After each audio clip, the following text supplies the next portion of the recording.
नमस्कार। प्रस्तुत है जयशंकर प्रसाद की लिखी कहानी चूड़ी वाली। अभी तो पहना गई हो बहू जी, बड़ी अच्छी चूड़ियां हैं। सीधे मुंबई से पार्सल मंगवाया है। सरकार का हुक्म है, इसलिए नई चूड़ियां आते ही चली आती हूँ। तो जाओ सरकार को ही पहनाओ, मैं नहीं पहनती। बहू जी जरा देख तो लीजिए, कहती मुस्कुराती हुई ढीढ़ चूड़ी वाली अपना बक्स खोलने लगी। वह 25 वर्ष की गोरी छरहरी स्त्री है। उसकी कलाई सचमुच चूड़ी पहनाने के लिए ही ढली थी। पान से लाल पतले पतले होठ 2 दिन वक्रताओं में अपने रहस्य छुपाए हुए थे। उन्हें देखने का मन करता, देखने पर उन सिलोने अंधेरों से कुछ बोलवाने का भी जी चाहता था। बोलने पर हंसाने की इच्छा होती और उसी हंसी में शेरफ का अल्लड़पन, यौवन की तरावट और प्रौढ़ की सी गंभीरता बिजली के समान लड़ जाती। बहू जी को हंसी बहुत बुरी लगती थी, पर जब पंजों में अच्छी तरह चूड़ी चढ़ाकर संकट में फंसाकर वह हंसते हुए कहती, एक पान मिले बिना यह चूड़ी नहीं चढ़ती। तब बहू जी को क्रोध के साथ हंसी आ जाती और उसकी तरल हंसी के तरीक लेने में तन्मय हो जाती। कुछ ही दिनों से वह चूड़ी वाली आने लगी है। कभी कभी बिना बुलाए ही चली जाती है और ऐसे ढंग फैलाती है कि बिना सरकार के आए निपटारा ना होता। यह बहू जी का हास्य हो जाता। आज उसको चूड़ी फंसाते देख बहू जी झल्ला कर बोली, आजकल दुकान पर ग्राहक कम आते हैं क्या? बहू जी आजकल खरीदने के धुन में हूँ, बेचती हूँ कम, इसलिए कहकर कई दर्जन चूड़ियां बाहर सजा दी। स्लीपरों के शब्द सुनाई पड़े। बहू जी ने कपड़े संभाले, पर वह ठीठ चूड़ी वाली बालिकाओं के समान सिर टेढ़ा करके, यह जर्मनी की है, यह फ्रांसीसी की है, यह जापानी है, कहती जाती है। सरकार पीछे खड़े मुस्कुरा रहे थे। क्या रोज नई चूड़ियां पहनाने के लिए इन्हें हुक्म मिला है? बहू जी ने गर्व से पूछा। सरकार ने कहा, पहनो, इसमें बुराई क्या है? बुरा तो कुछ नहीं, चूड़ी चढ़ाते हुए कलाई दुखती होगी। चूड़ी वाली ने सिर नीचा किए कनखियों से देखते हुए कहा। एक लहर सी लाली आंखों की ओर कपोल की तरह करती हुई दौड़ जाती थी। सरकार ने देखा, एक लाल सा भरी हुई युवती व्यंग कर रही थी। हृदय में हलचल मच गई। घबरा कर बोले, ऐसा है क्या? तो ना पहने, भगवान करे रोज पहने। चूड़ी वाली आशीर्वाद देने के गंभीर स्वर में प्रौढ़ा के समान बोली, अच्छा तुम जाओ। सरकार और चूड़ी वाली दोनों की ओर देखते हुए बहू जी ने चिल्ला कर कहा, ये तो मैं क्यों लौटाऊं? आप ही तो कहती थी ना कि सरकार को ही पहनाओ, तो जरा उनसे पहनने के लिए कह दीजिए। निकल मेरे यहाँ से, कहते हुए बाबू जी की आंखें तिलमिला उठी। सरकार धीरे से निकल गए, अपराधी के समान सिर नीचा किए। चूड़ी वाली अपनी चूड़ियां बटोर कर उठी, हृदय की धड़कन में अपनी रहस्यपूर्ण निश्वास छोड़ती हुई चली गई। चूड़ी वाली का नाम था विलासिनी। वह नगर की एक प्रसिद्ध नर्तकी की कन्या थी। उसकी रूप और संगीत कला की सूक्तियां थी। वैभव भी कम नामी था। विलास और प्रमोद का पर्याप्त संभार मिलने पर भी उसे संतोष न था। हृदय में कोई अभाव खटकता था। वास्तव में उसकी मनोस्मृति उसके व्यवसाय से प्रतिकूल थी। कुल वधू बनने का अभिलाषा हृदय में और दाम्पत्य सुख का स्वर्गीय स्वप्न उसकी आंखों में समाया था। स्वच्छंद प्रणय का व्यापार अरुचिकर हो गया, परंतु समाज उसे हिंसक पशु के समान अशंसक था। उसे आश्रय मिलना असंभव जानकर विलासिनी ने छल के द्वारा वही सुख लेना चाहा। यह उसकी सरल आवश्यकता थी, क्योंकि अपने व्यवसाय में उसका प्रेम क्रय करने के लिए बहुत से लोग आते थे, पर विलासिनी अपने हृदय खोलकर किसी से प्रेम न करती थी। उन्हीं दिनों सरकार के रूप, यौवन और चारित्र ने उसे प्रलोभन किया। नगर के समीप बाबू विजय कृष्ण की अपनी जमींदारों में बड़ी सुंदर अट्टालिका थी। वहीं रहते थे। उनके अनुचर और प्रजा उन्हें सरकार कहकर पुकारती थी। विलासिनी की आंखें विजय कृष्ण पर गड़ गई। अपना चिर सच्चित मनोरथ पूर्ण रूप करने के लिए वह कुछ दिनों के लिए चूड़ी वाली बन गई थी। सरकार चूड़ी वाली को जानते हुए भी अनजाने बने रही। अमीरों का एक कौतुक था, एक खिलवाड़ समझकर उसके आने जाने में बाधा ना देते। विलासिनी के कला पूर्ण सौंदर्य ने जो कुछ प्रभाव उनके मन पर डाला था, उसके लिए उसने सुरुचिपूर्ण मन ने अच्छा बहाना खोज लिया था। वे सोचते ये बापूजी का कुल वधु जनियोचित सौंदर्य और वैभव की मर्यादा देखकर चूड़ी वाली स्वयं पराजय स्वीकार कर लेगी और अपना निष्फल प्रयत्न छोड़ देगी। तब तक यह अच्छा मनोविनोद चल रहा है। चूड़ी वाली अपने कौतूहलपूर्ण कौशल में सफल न हो सकी, परंतु बाबूजी के आज के दुर्व्यवहार ने प्रतिक्रिया उत्पन्न कर दी और चोट खाकर उसे सरकार को घायल भी कर दिया। अब सरकार प्रकाश्य रूप से उसके यहाँ जाने लगी। विलास रजनी की प्रभात भी चूड़ी वाली के उपमन में काटता। कुल मर्यादा, लोक लाज और जमींदार सब एक ओर से चूड़ी वाले अकेले। दलान में कुर्सियों पर सरकार और चूड़ी वाले बैठक रात्रि जागरण में खेद मिटा रहे थे। पास ही अनार का वृक्ष था, उसमें फूल खिले थे। एक बहुत ही छोटी काली चिड़िया उन फूलों में चोंच डालकर मकरंद पान करती हुई और केसर खाती, फिर हृदय मोहक कलनाद करती हुई उड़ जाती। सरकार बड़ी देर से कौतुक देख रहे थे। बोले, इसे पकड़कर पालतू बनाया जाए तो कैसा?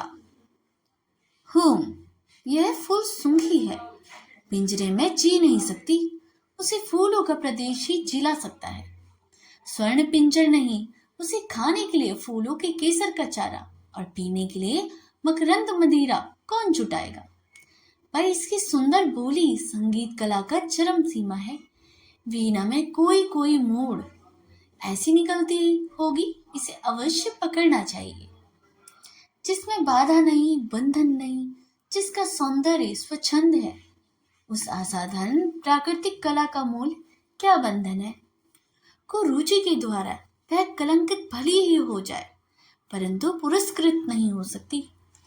उसे आप पिंजरे में बंद करके पुरस्कार देंगे या दंड? कहते हुए उसे विजय की एक व्यंग भरी मुस्कान छोड़ी। सरकार की उस वन विहंग को पकड़ने की लालसा बलवती हो उठी। उन्होंने कहा, जाने भी दो, वह अच्छी कला नहीं जानती। प्रसंग बदल गया। नृत्य का साधारण विनोद पूर्ण क्रम निकला। चूड़ी वाली अपने अभ्यास के अनुसार समझती कि यदि बहूजी की अपार प्रणय स्मृति में से कुछ अंश में लेती हूँ तो हानि ही क्या, परंतु बहूजी को अपने प्रणय के एकाधिपत्य पर पूर्ण विश्वास था। वह निष्क्रिय प्रतिरोध करने लगी। राज्य क्षमा के भयानक आक्रमण से वह घुलने लगी और सरकार वन विहंगनी विलासिनी को स्वायत्त करने में दृढ़चित्त हुए। लोगों की शुश्रूषा और सेवा में कोई कमी न थी, परंतु एक बड़े मुकदमे में सरकार का उद्धव सर्वस्नात हुआ। इधर बहूजी चल बसी। चूड़ी वाली ने समझा कि उसकी पूर्ण विजय हुई, पर बात कुछ दूसरी थी। विजय कृष्ण का एक विनोद था। जब सब कुछ चला गया तो विनोद लेकर क्या होगा। एक दिन चूड़ी वाले से छुट्टी मांगी। उसने कहा, कमी किस बात की है? मैं तुम्हारी ही हूं और सब विभव भी तुम्हारा है। विजय कृष्ण ने कहा, मैं वेश्या की दी हुई जीविका से पेट पालने में असमर्थ हूं। चूड़ी वाली बिखलाने लगी। विनय किया और वही गिड़गिड़ाई, पर विजय कृष्ण चले ही गए। वह सोचने लगी कि अपना व्यवसाय और विजय की गृहस्थी बिगाड़कर जो सुखद खरीदा था उसका कोई मूल्य नहीं। मैं कुलवधू होने के उपयुक्त नहीं। क्या समाज के पास इसका कोई प्रतिकार नहीं है? इतनी तपस्या, इतना स्वार्थ त्याग व्यर्थ है। परंतु विलासिनी यह ना जानती थी कि स्त्री और पुरुष संबंधी समस्त अंतिम निर्णय करने में समाज कितना ही उदार क्यों न हो, दोनों पक्षों को स्वतः संतुष्ट नहीं कर सकते, न कर सकने में किसी की आशा है। यह रहस्य सृष्टि को उलझा रखने की कुंजी है। विलासिनी ने बहुत सोच समझ कर अपना जीवनचर्या बदल डाली। सरकार से मिली हुई जो कुछ संपत्ति थी उसे बेचकर पास के ही एक गांव में खेती करने के लिए भूमि लेकर आदर्श हिंदू गृहस्थ की तपस्या करने में अपना बिखरा हुआ मन उसे लगा दिया। उसकी कच्चे मकान के पास एक विशाल वट वृक्ष और निर्मित जल का सरोवर था। वहीं बैठकर चूड़ी वाली ने पथिकों की सेवा करने का संकल्प किया। थोड़े ही दिनों में अच्छी खेती होने लगी और अन्न से उसका भरा घर रहने लगा। भिखारियों को अन्न देकर उन्हें खिला देने में उसे अकथनीय सुख मिलता। धीरे धीरे दिन ढलने लगे। चूड़ी वाली को सहेली बनाने के लिए यौवन का तीसरा पहर करुणा और शांति को पकड़ लिया। उसे पथ से चलने वाले पथिकों को दूर से किसी कला कुशल कंठ की तान सुनाई पड़ती। अब लो, नासनी और ना सही। वट वृक्ष के नीचे एक अनाथ बालक नंदू को चना और गुड़ की दुकान चूड़ी वाली ने करा दी। जिन पथिकों के पास पैसे न होते उनका मूल्य वह स्वयं देकर नंदू की दुकान में घाटा होने देती। वह और पथिक भी विश्राम किए बिना उस तालाब से ना जाता। कुछ दिनों में चूड़ी वाली का तालाब विख्यात हो गया। संध्या हो चली। पेखरुओं का बसेरा की ओर लौटने का कोलाहल मच और वट वृक्ष में चहल पहल हो गई। चूड़ी वाली चरनी के पास खड़ी बेलों से देख रही थी। दालान में दीपक जल रहा था। अंधकार उसके घर और मन में बेजोरी घुल रहा था। कोलाहल शून्य जीवन में चूड़ी वाली को शांति मिली। ऐसा विश्वास नहीं होता था। पास ही उसकी पिंडलियों से सिर रगड़ता हुआ कलुआ दुम हिला रहा था। सुखिया उसके लिए घर में से कुछ खाने को लेके आई, पर कलुआ उधर न देखकर अपनी स्वामिनी से स्नेह जता रहा था। चूड़ी वाली ने हंसते हुए कहा, हाँ, चल, तेरा दुलार हो चुका, जा खा ले। चूड़ी वाली ने मन में सोचा, कंगाल मनुष्य स्नेह के लिए क्यों भीख मांगता है? वह स्वयं नहीं कर सकता? नहीं तो तर्ण विरुक्ष और पशु पक्षी भी स्नेह करने के लिए प्रस्तुत हैं। इतने में नंदू ने आकर कहा, माँ, एक बटोही बहुत थका हुआ अभी आया है। भूख के मारे वह शीतल हो गया। तूने क्यों नहीं दे दिया? लेता भी कहीं नहीं, कहता है तू बड़ा गरीब लड़का है, तुझसे ना लूंगा। चूड़ी वाली वट वृक्ष की ओर चल पड़ी। अंधेरा हो गया। पथिक जड़ का सहारा लेकर लेटा था। चूड़ी वाली ने हाथ जोड़कर कहा, महाराज, आप कुछ भोजन कीजिए। तुम कौन हो? पहले की एक वेश्या। छी, मुझे पड़े रहने दो। मैं नहीं चाहता कि तुम मुझसे बोलो भी, क्योंकि तुम्हारा व्यवसाय कितने ही सुखी घरों को उजाड़कर शमशान बना देता है। महाराज, हम लोग तो कला के व्यवसायी हैं, यह अपराध कला का मूल्य लगाने वालों की कुरुचि और कुत्सित इच्छा का है। संसार में बहुत से लोग निर्लज स्वार्थपूर्ण व्यवसाय चलते हैं, फिर इसी पर इतना क्रोध क्यों? क्योंकि वह उन सबों से अधम और निष्कृष्ट है। परंतु वेश्या का व्यवसाय करके भी मैंने एक ही व्यक्ति से प्रेम किया है।